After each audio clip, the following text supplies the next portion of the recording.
আমি সোশ্যাল মিডিয়াতে দেখেছি এবং আজকে একটা পত্রিকাতে উঠেছে, সব পত্রিকাতে উঠেনি, যে কংগ্রেস সমর্থক একজন যুবক নাকি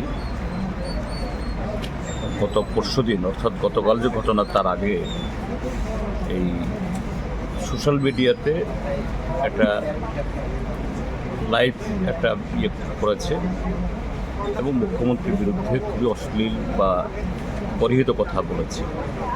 আমি দেখিনি, হতে পারে, এবং তারই প্রতিক্রিয়া হিসাবে বা তারই বিরুদ্ধে পদক্ষেপ হিসাবে গতকাল রাত 11টা সাড়ে 11টা নাগাদ বিজেপির এক বিশাল বাহিনী মসজিদ পট্টিতে সেখানে গিয়ে একটা বাড়ি ভাঙচুর করেছে। আর এই ঘটনা জানার পর সেখানে গিয়েছিল কংগ্রেস দলের দুজন শীর্ষ নেতা, মাননীয় বিধায়ক সুদীপ রায় বর্মন এবং কংগ্রেসের প্রদেশ সভাপতি আশিস সাহা। সেখানে আমি সোশ্যাল মিডিয়া দেখেছি তাদেরকে কোনো রকমে পুলিশ উদ্ধার করে গাড়িতে উঠিয়ে নিরাপদে বাড়িতে পাঠিয়ে দিয়েছে। এখন প্রশ্নটা হলো, যদি কোনো রাজ্যে কোনো একজন নাগরিক তিনি কংগ্রেসের সমর্থক হন বা বিজেপি বা সিপিআইএম বা যে কেউ, তার বিরুদ্ধে আইনানুগ ব্যবস্থা গ্রহণ করা অন্যায় কিছু না। কে করবে? পুলিশ প্রশাসন। কিন্তু সেখানে তার চেয়েও গর্হিত কাজ করছে শাসক দলের আশ্রিত কিছু সমাজ বিরোধী, বাড়িঘর গিয়ে ভাঙছে পুলিশের সামনে।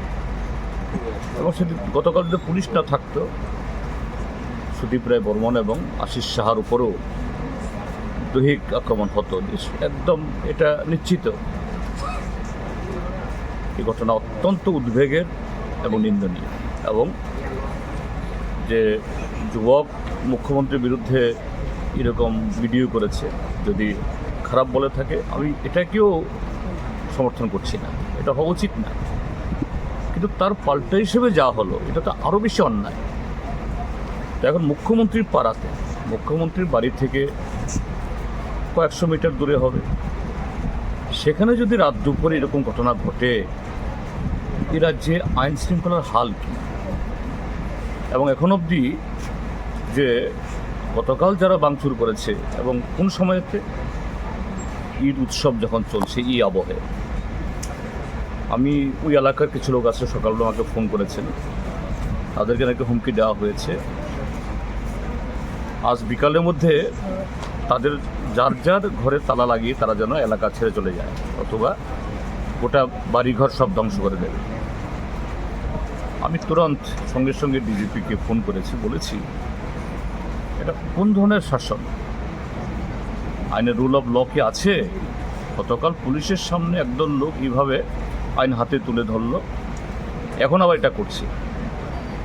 ডিজিপি সাহেব রেসপন্ড করেছেন, বলেছেন স্যার আমি এক্ষুনি এখানে পুলিশ পিকেট পাঠিয়ে দিচ্ছি, এরকম কোনো ঘটনা যাতে না হয় আমি সর্বোচ্চ চেষ্টা করব। এটা আমি বলবো রাজ্যের শাসক দল, মাননীয় মুখ্যমন্ত্রীকে, কারণ ওনাকে কেন্দ্র করেই এটা হচ্ছে এবং ওনার নাম নিয়েই এই অপরাধগুলি সেখানে করছে। এইভাবে চলবে কি না? এইভাবে যদি যেন কোনো ব্যক্তির বিরুদ্ধে কেউ কিছু করলে পরে আইন হাতে নিয়ে ব্যবস্থা গ্রহণ করতে হবে, তাহলে ত্রিপুরার যে শাসক দলের কিছু নেতা অনর্গল প্রায় প্রতিদিন পালা করে বিরোধী দলের নেতা বা বিরোধী দলকে নিয়ে অশ্লীল মন্তব্য করছে, অন্যায় মন্তব্য করছে, দেশ থেকে তাড়িয়ে দেবে, আরও নানা ধরনের কটূক্তিগুলি আমার মুখে আসে না। তাদের ব্যবস্থা কি হবে? এই জায়গায় কোনো ব্যবস্থা হচ্ছে কি? কাজেই এই ঘটনা অত্যন্ত নিন্দনীয়, গর্হিত। সরকার ব্যবস্থা নিক যাতে এইভাবে আমাদের সামাজিক পরিবেশ, আইন শৃঙ্খলা তার আরও অবনতি না ঘটে, নতুবা যে বিদ্রোহ তৈরি হবে, এই বিদ্রোহ তারা